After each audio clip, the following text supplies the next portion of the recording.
ဒီအော်ရာကြီးက Tony's Pizza ကိုရောက်ပြီးလာပိုင်းနဲ့ငယ်ပဲရှိသေးတယ်အဲ့ဒီမှာပဲရောက်လာတာလိပ်စာကပုံစံကျနေတဲ့မြက်ခင်းတွေနဲ့တစ်သားကလေးကစားစရာတွေရှိတဲ့လှပတဲ့မြို့ပြင်ရက်ကွက်ထဲကနေရာတစ်ခုဖြစ်နေတယ်ကျွန်တော်ကားရက်လိုက်တော့ဒီအမျိုးသမီးကယောက်ကိုရှေ့ဗရန်ဒါပေါ်မှာဖုန်းလေးကိုအော်ပြောနေတာတွေ့လိုက်ရတယ်မျက်နှာကနီနေပြီးသူ့ရဲ့လွတ်နေတဲ့လက်တစ်ဖက်ကိုအကြောင်အဝေးလွတ်ခါနေတာပေါ့မင်းအမေဘာပြောတယ်ဆိုတာငါမသိဘူးမင်းမွန်းတက်မတိုင်ခင်ရောက်လာမယ်လို့ဂတိပေးထားတာလေသူ့ရဲ့သမီးလေးကအသက်9-6နှစ်ဝန်းကျင်လိုက်ရှိမယ်သူကကားကြောင်ထဲမှာပန်းရောင်ဆိုင်ကယ်လေးနဲ့ဝိုင်းပတ်မောင်းနေတာ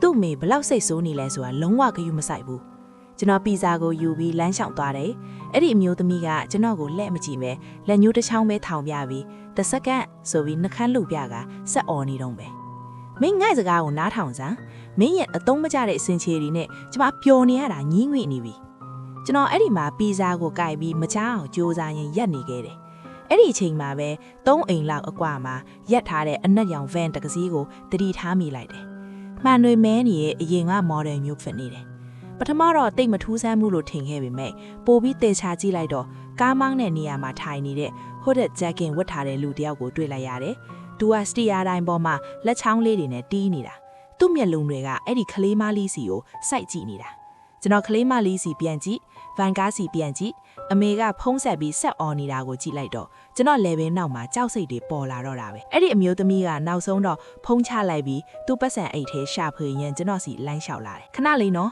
တောင်းပန်ပါတယ်အဲ့ဒီအတွက်ဘလက်ကြပါသလဲဆက်ရှိကြ90ပါကျွန်တော်ပြန်ဖြေလိုက်တယ်ဗန်ကားကိုဆက်ကြည့်နေတော့အမတ်ရဲ့သမီးလေးကိုအိမ်ထဲခေါ်သွားတဲ့တယ်လို့ကျွန်တော်ထင်တယ်လမ်းအောက်တစ်ဖက်မှာလူတစ်ယောက်ကသူ့ကိုကြည့်နေတယ်အဲ့ဒီအမျိုးသမီးကမော့ကြည့်ပြီးနှာခေါင်းရှုံလိုက်တယ်ဘာတွေပြောနေတာလဲကျွန်တော်ဗန်ကားကိုလက်ညှိုးထိုးပြတယ်အဲ့ဒီအနက်ရောင်ဗန်ကားလေးလူတစ်ယောက်သူ့ထဲမှာထိုင်ပြီးသူ့ကိုကြည့်နေတယ်ကျွန်တော်တကယ်ပဲလို့ပြောချင်ပါတယ်ဒါပေမဲ့အိုးမြာကြီးမင်းနဲ့မဆိုင်တာကိုမဆက်စုနဲ့သူမအော်ပြောလိုက်ပြီးကျွန်တော်စီကို20ရန်တရွတ်ထိုးထည့်လိုက်တယ်အပုံငွေမလို့သူမပီဇာကိုဆွဲယူပြီးတကားကိုအတန်ကြီးကြီးစောင့်ပြက်ပြီးအိမ်ထဲဝင်သွားတယ်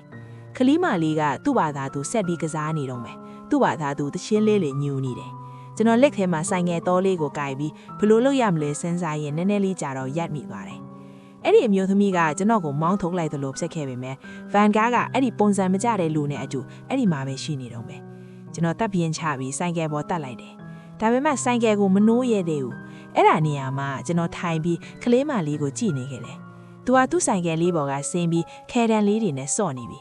9မိနစ်လောက်ကြာသွားတယ်သူကလုံမှမလုပ်ဘူးဒါပေမဲ့ကျွန်တော်ဆိုင်ကယ်အင်ဂျင်ကိုနှိုးဖို့လုပ်နေတဲ့အချိန်မှာဗန်တကားပွင့်သွားတာကိုတွေ့လိုက်ရတယ်အဲ့ဒီလူဆင်းလာတယ်သူကအရက်ထောတယ်ထားပါတော့6ပေ1လက်မလောက်ရှိမယ်ဂျင်းပေါင်းပြီးနဲ့အနက်ရောင်နယ်စည်းကိုဟွတ်အောက်မှာမျက်နာကိုဖုံးထားတာဖြစ်နေတယ်သူကအိမ်ဘက်ကိုပုံမှန်အတိုင်းလမ်းလျှောက်လာတယ်သူကအဲ့ဒီမှာနေတဲ့လူတစ်ယောက်ပဲဖြစ်နေတယ်ကျွန်တော်နှလုံးတွေခုန်လာတယ်သူကလေးမလေးနားရောက်ပြီးဒူးထောင်းလိုက်ပြီးသူ့အိတ်ထဲကချောကလက်တစ်တောင်းကိုထုတ်ပြတယ်သူမသူ့စီမော့ကြည့်ပြီးနည်းနည်းရှက်တယ်လို့ပြုံးလိုက်တယ်အဲ့ဒီအချိန်မှာပဲသူကသူမကိုဆွဲပြီးလက်တစ်ဖက်နဲ့ပါးစပ်ကိုဖိချုပ်လိုက်တယ်သူကဗန်ကားစီအငြန်ခေါ်သွားတော့သူမကခြေထုတ်တွေနဲ့ကန်ပြီးအော်လို့ခရိုးစားနေရတယ်ကျွန်တော်မစင်းစားမိခင်ကားလကားကိုဖွင့်ပစ်လိုက်တယ်ကျွန်တော်မျက်ခင်းပေါ်ကဖြတ်ပြေးပြီးအော်လိုက်တယ်ဟေးသူ့စီကလားသူ့ကိုလွတ်လိုက်သူ့ခေါင်းကကျွန်တော်စီကိုပြင်းပြန်ပြီးလျက်လာတယ်ခလေးမလေးကငိုပြီးလွတ်မြောက်ဖို့ကြိုးစားနေတယ်ဒါပေမဲ့သူကအယမ်းတန်းလာတယ်ဗန်ကားကလက်တဆုပ်မှာပဲလို့တော့တယ်ကျွန်တော်ပါဇက်တွေခြောက်သွားတယ်တခုခုလုပ်ရမယ်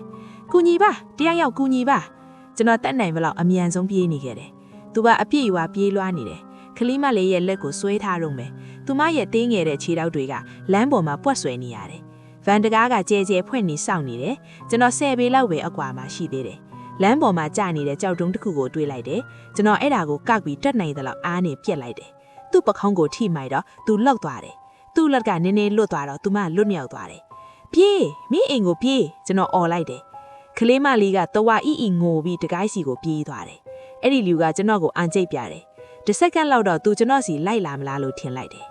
ဒါပေမဲ့သူကဗန်ကားစီကိုပြေးသွားပြီးခုန်တက်ပြီးအရှိန်မြင်မောင်းထွက်သွားတယ်ကျွန်တော် license number ကိုမြင်အောင်ကြိုးစားပေမဲ့အားလုံးရုံငယ်တွေနဲ့ဖုံးနေတယ်ဗန်ကားကလမ်းထုံတစ်ဖက်မှာပျောက်ထဲသွားတော့ကျွန်တော်အဲ့ဒီမှာတုံညစ်နေကြမှာရက်နေခဲ့မိတယ်အိမ်ရှိတကားကပွင့်တော့ပြီးအမေကပြေးထွက်လာတယ်သူမသူ့သမီးလေးကိုပတ်ပြီးအဲ့ဒီနေရာမှာပဲအားကုန်အောင်ကိုချလိုက်တာအိမ်နီးချင်းတွေကလည်းထွက်လာကြတယ်ဘာဖြစ်တာလဲလို့မေးကြတယ်ကျွန်တော်အကုန်လုံးပြောပြလိုက်တော့တယောက်က911ကိုခေါ်လိုက်တယ်ရဲတွေကအတော်လေးမြင့်မြတ်ရောက်လာတယ်သူ တို့ကလူတိုင်းရဲ့ထွက်ဆိုစကားတွေကိုယူတယ်အသွင်အဆက်တွေကိုမေးမြန်းတယ်အိမ်နီးချင်းတွေရဲ့လုံခြုံရေးကင်မရာတွေကိုစစ်ဆေးကြတယ်ကင်မရာတစ်ခုကဗန်ကားထွက်သွားတာကိုမှတ်တမ်းတင်ထားပေမဲ့နံပါတ်ပြားရဲ့တစ်စိတ်ပိုင်းပဲမြင်ရတယ်ရဲရာရှိကသူတို့ကအနက်ရောင်ဗန်ကားတစ်စီးမြို့ထဲလဲ့နေတယ်ဆိုရဲအစီအစဉ်ခံရနေတယ်ဒါကတယောက်ယောက်တကယ်တွေ့ခဲ့ရတဲ့ပထမအကြိမ်ပဲဖြစ်တယ်